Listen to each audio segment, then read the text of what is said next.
Fa andeha kosa ho ampahafantarina anao ny tatitra vonjimaika tao anatin'izay farany herinandro lavalava izay. Andeha ho arahantsika indrindra moa izay hoe nanahoana ny fetin'ny Pasika teny anivon'ireo hôpitaly na ny zava-nisy ihany koa teny anivon'ny fiarahamonina maro samihafa. Tatitra fohy mahakasika an'izay ary.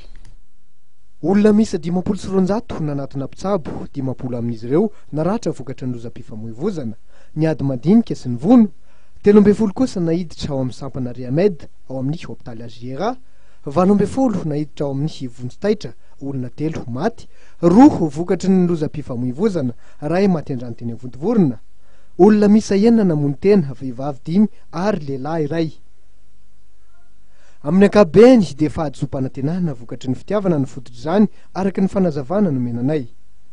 Ireo ny taremarika vonjimaika no menanay tao anatin'izay 3 andro nakalazaina ny fetin'ny Pasika zay.